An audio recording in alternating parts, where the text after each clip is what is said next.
Hello friend. Ram Ram नमस्कार, कैसे हैं सब? एकदम बढ़िया। देखिए बढ़िया तो हम भी हैं, लेकिन आज पता नहीं क्यों जैसे जैसे त्योहारों का मौसम आ रहा है, जैसे जैसे पावन पर्व आ रहे हैं, तो हम सोचे कि भैया क्यों ना दिल में थोड़ी सी आस्था जगा लें, और क्यों ना ऐसे ही कलाकार से बात करें जो आस्था भरे किरदारों को निभा रहा है। तो आज हमारे सामने आई है हरलीन जी। स्वागत करते हैं हरलीन आपका सास बहू और बिटिया में। नमस्ते मीनू मौसी जी, बहुत अच्छा लगा आपके साथ बातचीत करके। कैसी हैं आप? पहले तो ये बताइए। बहुत ही बढ़िया हैं। आप कैसी हैं? देखिए हम तो बढ़िया हैं, लेकिन आप कहते हैं ना कि आपके ऊपर तो भगवान का आशीर्वाद बरसे जा रहा है कि लगातार कोई ना कोई किरदार निभाई जा रही है, और वो भी आस्था से भरपूर। क्यों? बिल्कुल बिल्कुल, ये भगवान की असीम कृपा है, मैं मानती हूँ। एंड नतमस्तक हूँ, टचवुड ऐसी उनकी कृपा बनी रहे। क्योंकि इतने अच्छे अच्छे अच्छे रोल से नवाजा है भगवान ने मुझे। भले वो द्रौपदी हो, मंदोदरी हो, सीता माता क्यों ना हो, और अब तो कामधेनु देवी। तो देखा जाए तो सभी बहुत ही मेरे दिल के करीब हैं सारे रोल्स। और ऐसा चुनना बहुत मुश्किल हो जाता है कि कौन सा रोल मुझे सबसे प्रिय है, क्योंकि हर रोल आपको अपने करियर के उस पड़ाव पर मिलता है जिससे आप एक नेक्स्ट स्टेपिंग स्टोन सिद्ध करते हो। तो ऐसा मैं नहीं कह सकती कि यही रोल मेरे करीब है या वो रोल सबसे, सब सारे रोल मेरे बहुत प्रिय हैं। और खुद को बहुत खुशनसीब मानती हूँ कि ऐसे रोल से नवाजी गई हूँ। अरे वाह! अच्छा एक चीज बताइए, कामधेनु गौ माता में आप जो किरदार निभा रही हैं, मतलब ये किरदार, और हमें लगता है इनकी कहानी भी, कामधेनु गाय की कहानी भी अब तक दर्शकों के सामने नहीं आई है। तो अब पूरी कहानी इन्हीं के ऊपर होगी, तो क्या कहानी में खास होगा? कहानी में सबसे खास ये होगा, जैसा कि आपने भी कहा, ये बिल्कुल एक फ्रेश टॉपिक है। क्योंकि आज तक अगर किसी ने भी दिखाने की चेष्टा या कोशिश की है तो काफी या एक या डेढ़ सीन में ही या एक या दो एपिसोड्स में ही दिखाया है। तो it's like a full fledged series कह सकते हैं, 52 एपिसोड्स की, जो प्रेम सागर सर ने खुद लिखी है। और उन्होंने मुझे ये बात बताई थी जब मैं सिलेक्ट हुई थी कि ये मैं 2014 से लिख रहा हूँ स्क्रिप्ट, तो यू इमेजिन हम इसको शूट 2024 में कर रहे हैं, and you are the one who is doing this. मैं कहा आई एम द, मतलब it's the credit goes to you. कहते हैं नहीं, you are the chosen one, हम लोग तो सब जरिया हैं। मैं कहा फिर मैं भी जरिया ही हूँ, शायद जरिया भी नहीं हूँ। और ये टॉपिक जो है बहुत ही फ्रेश है। और ये जैसा सीरीज फॉर्मेट है, तो जो आज का ट्रेंडिंग हमारा रहता है कि लोग फाइनाइट सीरीज देखना पसंद करते हैं, जिनके पास टाइम थोड़ी हम्म। कम है, और ये हमारे रूट से भी जुड़ा हुआ है। तो ये बेसिकली इट्स अ मिश्रण, ये कॉम्बिनेशन है दोनों चीजों का, मॉडर्न एंड अपना ट्रेडिशनल। और इसमें सारी कथाएं दिखाई जाएंगी जो अनसंग स्टोरीज हैं। कैसे कैसे कामधेनु देवी ने क्या क्या उद्धार किया दुनिया का, और क्या क्या उन्होंने किया जो बहुत लोगों को नहीं पता है। कैसे उनमें 33 कोटि देवी देवता विराजमान हुए, उसके पीछे की बैक स्टोरी क्या है, तो सब अरे हम वाह! लोग एपिसोड्स में दिखा रहे हैं। वाह! देखिए, जैसा कि आपने कहा 2014 से लिखी जा रही है और 2024 को फिल्माई गई है, और अब 2025 में मतलब सबको वो सौभाग्य मिल रहा है कि अब वो कामधेनु गाय की कहानी साक्षात देख पाएंगे। क्यों? जी बिल्कुल। और ये सोमवार से शुक्रवार आता है स्टार भारत पे रात को 9 बजे। और करीबन इसको सवा हफ्ता हो गया है आए हुए, और लोगों का बहुत प्यार भी मिल रहा है, और लोग वेट करते हैं नेक्स्ट एपिसोड कब आए, क्योंकि it's a very interesting topic. और मैं आपसे भी रिक्वेस्ट करूंगी कि आप भी देखें, और जितने भी बिल्कुल। दर्शक इस बात को सुन पा रहे हैं वो प्लीज देखें, इतना प्यार दें कि ये जो हमारी 52 एपिसोड्स की सीरीज है वो 52 प्लस में कन्वर्ट हो जाए, और हम सीजन 2 सीजन 3 ना जाने कितने सीजन के साथ आए। बिल्कुल सही कहा, लेकिन एक चीज और जानना चाहेंगे। अब तक आपने जितने भी आस्था भरे या पौराणिक सीरियल में किरदार निभाए हैं, ये किरदार सबसे हटकर है, तो जाहिर सी बात है इसका जो मेकअप है, जो पहनावा है, वो भी बहुत डिफरेंट होगा। तो कितना रिलैक्स मिल रहा है, या कितना मतलब अलग चीज है इस गेटअप में? ये गेटअप अपने आप में बहुत खास है। मैं आपको इस गेटअप की खासियत बताती हूँ कि हमारा लगभग कॉल टाइम हमेशा सुबह का ही होता था। क्योंकि हमें कभी आश्रम के सीन शूट करने हैं तो लाइव लोकेशन जो हमारा था, सेट बना हुआ था, उस पे करते थे। सनराइज चाहिए हमें या सनसेट चाहिए, तो लगभग कभी 7 बजे कॉल टाइम है सुबह का, या 6 बजे है।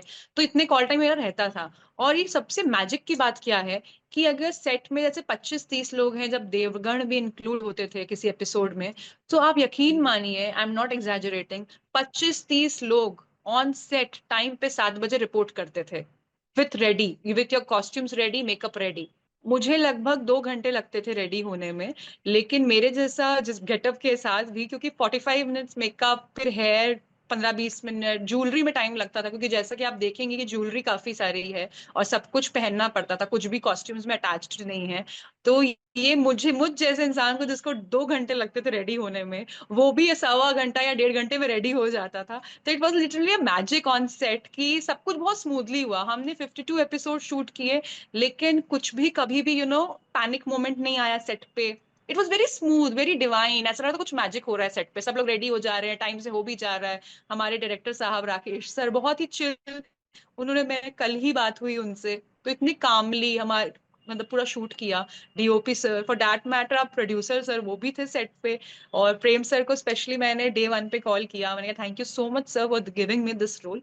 तो उन्होंने बोला मैंने कुछ नहीं दिया है, and he is so humble कि मैंने कुछ नहीं दिया है, it's all your hard work, your blessing, तुम्हारी ब्लेसिंग। मैं कहा नहीं sir, you are still the माध्यम, you are still the medium जो आपने मतलब मुझे चुना, बिकॉज ऐसे ही कृपा नहीं आती है, कृपा के लिए भी जरिए चाहिए होते हैं। बिल्कुल। देखिए वो कामधेनु गाय को वैसे भी मतलब कहते हैं ना इच्छा पूर्ति गाय माना जाता है, जो मांगो सब मिल जाता है। हमें लगता है यहाँ पर आपने कभी ना कभी तो मैनिफेस्ट किया होगा ऐसे किरदार का जो उन्होंने दे दिया, नवाज दिया। और दूसरा समय जैसा आपने कहा सेट पर आप एकदम चिल्ड होके काम वो सब हो जाता था अपने आप। तो वो भी सब पर गौ माता का ही आशीर्वाद था, क्यों?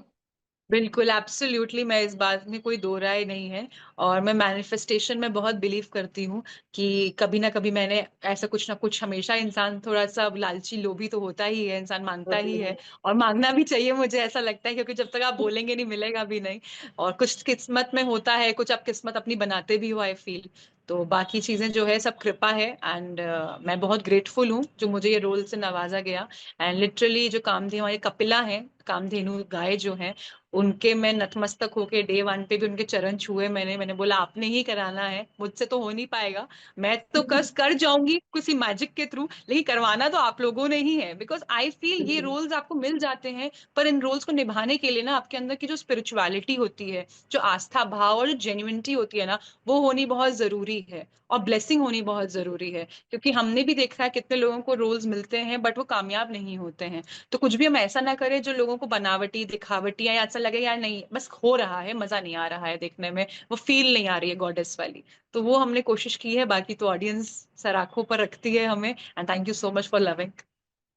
बिल्कुल, बिल्कुल। और देखिए जो कामधेनु गौ माता है उनका आशीर्वाद तो सब पर ही बना रहता है, बस आस्था और श्रद्धा से जुड़ना है। अच्छा एक चीज़ और बताइए, मतलब आप अपने आप को कितना खुशनसीब मानती हैं कि मतलब लगातार बार-बार ऐसे ही पौराणिक सीरियल में मतलब आपको किरदार मिलते आ रहे हैं। और ऊपर से अभी तो आप हाल ही में स्टेज शो भी की हैं, सीता महावन जी का। जी। क्या जी जी, कहेंगी? वो तो लगभग हमारे 282 शोज हो चुके हैं। मैं खुद को बहुत खुशनसीब मानती हूँ, और मैं, मेरी फैमिली जो है, मैं जिस बैकग्राउंड से आती हूँ, मेरी मम्मी पापा हर घड़ी जब भी मैं उनसे मिलती हूँ या फोन पे बातचीत होती है, तो मुझे यही बोलते हैं कि आपको कुछ भी मिल जाए रोल, कोई भी रोल मिल जाए, आप कितने भी कामयाबी का तो चलो कोई एक दायरा नहीं होता है, कोई फाइनल स्टेप नहीं होता है, लेकिन कुछ भी आपको हासिल हो, तो अपने अंदर कभी गुरूर मत लाना। बी हम्बल, बी पोलाइट, क्योंकि फिर पंजाबी में कहावत भी है जो मेरी मम्मी पापा अक्सर मुझे बोलते हैं, और मुझे भी रट्टा हो गया इस चीज का, कि हमेशा नीवियां नु फल लगते हैं, विच मीन्स कि जो झुके रहते हैं पेड़ उनको ही फल लगते हैं, जो थोड़ा अकड़ के रहते हैं उनको नहीं लगते हैं। तो सही आप लगते हैं, हमेशा सही ऐसे ही बात। रहना।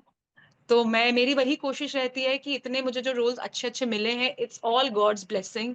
ये सिर्फ उनकी ब्लेसिंग है, कहीं ना कहीं उनकी कृपा है। और मेरे मेंटोर्स, मेरे गुरु, जो मेरे राहुल सर भी हैं, जिनके प्रोडक्शन में मैं काम करती हूँ, फेलिसिटी थिएटर, जो राम जी बनते हैं और मैं सीता माता बनती हूँ, तो ये उनकी भी कृपा है, क्योंकि सब जरिए हैं देखा जाए। And I am always hand folded and नतमस्तक होके thank you so much, and I will try to fulfil it.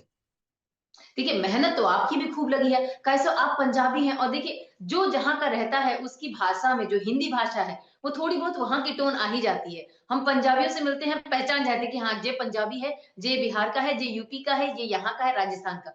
तो ऐसे ही आपसे बात करने में बिल्कुल नहीं लग रहा है कि आप मतलब पंजाब की होंगी। तो ये जो प्रॉपर शुद्ध हिंदी जो बोलते हैं, इसके लिए मतलब कितना प्रैक्टिस की है आप?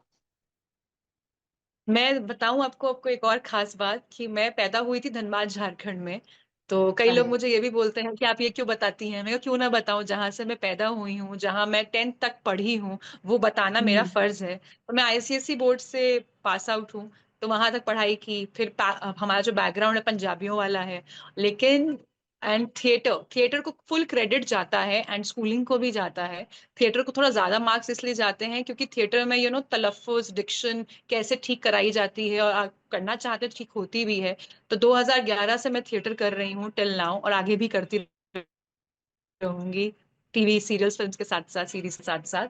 तो जो हमारे सर थे अनीस आजमी सर, उन्होंने डिक्शन पे हमें क्लासेस दी, कम से कम 14-15 दिन क्लासेस दी। फिर उसके बाद मेरी कोशिश हमेशा ये रहती थी कि मैं हरलीन हूँ, जब मैं बातचीत कर रही हूँ इंटरव्यू में तब हरलीन दिखे, लेकिन जब वो ऑन स्क्रीन या ऑन स्टेज परफॉर्म करे तो उसका जो भी पंजाबी एक्सेंट है भी अगर नॉर्मल अपने फैमिली जोन में, तो वो ना आए। क्रेडिट वाह! थिएटर को जाता है, and theatre is like my school, it's like my base foundation. एक जो नींव कहते हैं जिसको, थिएटर मेरे लिए वो है, क्योंकि थिएटर ने मुझे इतना कुछ दिया है, आप यकीन नहीं मानेंगी कि आज जो भी मैं हूँ थिएटर के बदौलत ही हूँ।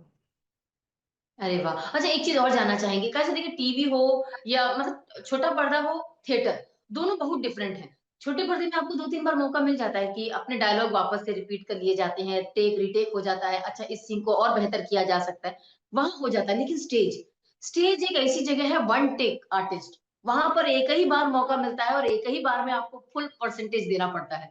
तो क्या कहेंगी, आप तो दोनों कर रही हैं, तो कितना दिक्कत होता है स्टेज पर करने करने में? थिएटर बहुत चैलेंजिंग होता ही है, उसमें कोई डाउट नहीं है, क्योंकि जैसा कि आपने भी कहा वन टेक है, कोई एडिट नहीं है, कोई रीटेक नहीं है। एंड अगर ऑडियंस को पता चल गया कि आपने कुछ गड़बड़ किया है, और ऑडियंस बहुत इंटेलेक्ट है, उनको पता चल जाता है, तो को एक्टर्स को बिल्कुल। संभालना बहुत आना चाहिए। तो थिएटर कहीं ना कहीं हमें बहुत स्पॉन्टेनियस बनाता है, हमें बहुत ही स्किलफुल बनाता है कि कुछ गड़बड़ हो भी जाए तो हम उसे संभाल पाए, पता ना चले। बैक स्टेज सबको पता चल जाए, बैक स्टेज बाद में मस्ती हो जाए कि आप भूले थे, लेकिन ऑन स्टेज ऑडियंस को पता ना चले। तो थिएटर में ये बिल्कुल, आपको ना अपनी प्रेजेंस ऑफ माइंड रखनी बहुत जरूरी है, कि अगर मेरे को एक्टर से कोई गलती हो गई या मुझसे कोई गलती हो गई तो मैं उसको संभाल पाऊं। तो थिएटर हमें वो सिखाता है। और ऑन अरे वाह! स्क्रीन का क्या होता है कि रीटेक जरूर होते हैं, लेकिन मैं ऐसा मानती हूँ कि ऑन स्क्रीन भी हमें ऐसा परफॉर्म करना चाहिए एज अ परफॉर्मर कि ज्यादा टेक्स ना देने पड़े, एज इन, बिल्कुल, क्योंकि आपकी टेक्निकल प्रॉब्लम हो जाए या डायरेक्टर को कुछ क्रिएटिव को कुछ और चाहिए, that's a different thing all together. लेकिन आपको तब भी उतनी ही शिद्दत से करना चाहिए, क्योंकि जो एक वो उसकी वो होती है लय होती है, एक रिदम होती है एक परफॉर्मेंस की, वो टूट जाती है। कई बार होता है कि हम लाइंस अच्छे से अगर नहीं करके जाते हैं, हम या प्रॉम्प्ट करते हैं, तो वो भाव चेहरे पे आ जाते हैं बट आप फील नहीं कर पाते, and it's very important to feel. क्योंकि मुझे ऐसा लगता है जब तक आप खुद कन्विंस नहीं हो, आप ऑडियंस को कन्विंस नहीं कर सकते। तो जो अगर मैं कुछ बोल रही हूँ कि मैं कामधेनु देवी हूँ, तो जब तक मैं खुद ये महसूस नहीं करूंगी उस वक्त कि ये मैं हूँ, तो ऑडियंस महसूस ही नहीं कर पाएगी। लेकिन ऑन द अदर हैंड मुझे उस चीज से बाहर भी आना है, मतलब मुझे उस चीज को अपने इतना सर पे भी नहीं चढ़ाना है कि मैं ही मैं हूँ।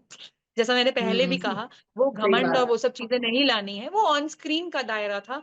ऑफ ऑफ स्क्रीन या off stage I am again Harleen, and I always want to be a versatile performer, जो कभी भी किसी उसमें ना गिनी जाए कि ये सिर्फ यही करती हैं। तो इसीलिए अभी एक अपकमिंग प्रोजेक्ट है जिसका मैं भी डिस्क्लोज नहीं कर सकती। It will be a different change altogether for the audience also, for my family, friends, mentor, and for myself.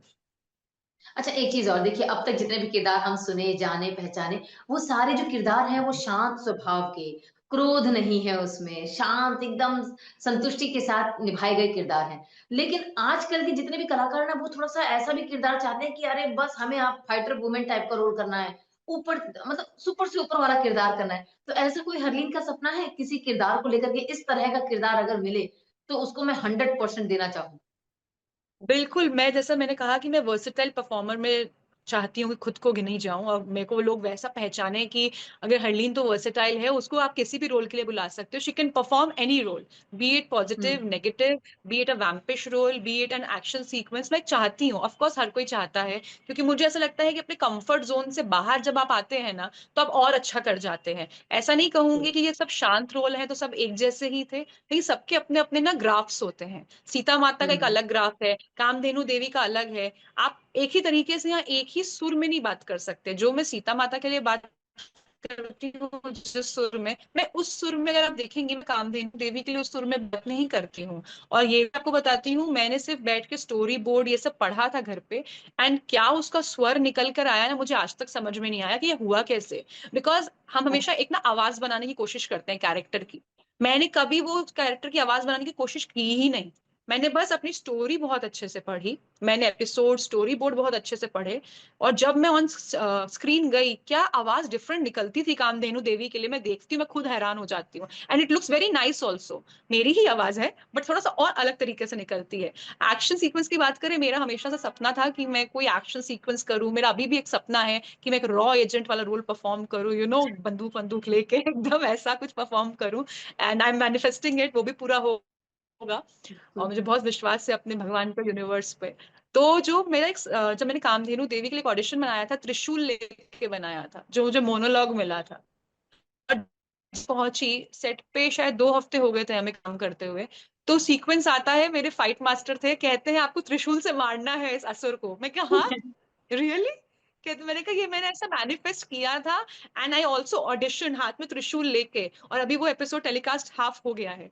तो the things work like that. तो मैं हमेशा, ऑब्वियसली मैं भी चाहती हूँ कि मैं कोई कॉमेडी जॉनर भी करूं, मैं एक्शन सीक्वेंस भी करूं, जैसा मैंने कहा रॉ एजेंट भी बनूं, मैं थोड़ा सा एक बिल्कुल। वो सिल्क साड़ी पहने वाला वो भी परफॉर्म करूं सॉन्ग। तो सब चाहते ही है, शिफॉन की साड़ी पहने हुए सब चाहते ही हैं, बाकी क्या मिलता है वो नसीब है।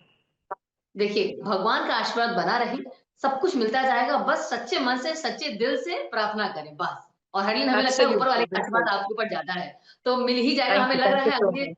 अगले पल आपसे बात करेंगे तो रॉ एजेंट वाली ही आप बनी दिखाई देंगी। क्यों? बिल्कुल बिल्कुल, एब्सोल्युटली। चलिए, मतलब आपसे बात करके बहुत ही मज़ा आया, पता ही नहीं चला कब है, आधा घंटा हम आपसे बात कर लिए। तो चलिए, बहुत थैंक सारा यू सो काम पड़ा। मच, आप इतनी पेशेंट रही। कभी नेटवर्क का जो डिस्टरबेंस हो रहा है, वो बारिश वारिश भी बहुत है यहाँ पे।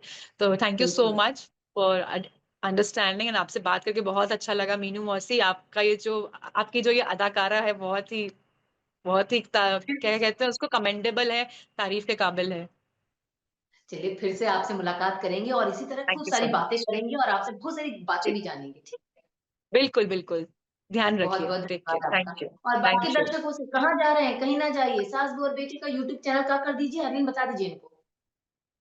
हाँ जी, आप लोग सास बहू बेटियां प्लीज देखिए, और हमारी मीनू मौसी को खूब सारा प्यार दें, और साथ ही साथ मुझे भी खूब सारा प्यार दें। कामधेनु बिल्कुल। गौ माता को देखें आप स्टार भारत पे, सोमवार से शुक्रवार रात 9 बजे। और प्लीज बहुत सारा खूब प्यार दीजिए। Thank you so much. बहुत-बहुत धन्यवाद। Thank bye bye. You, thank bye bye. Bye. Bye bye.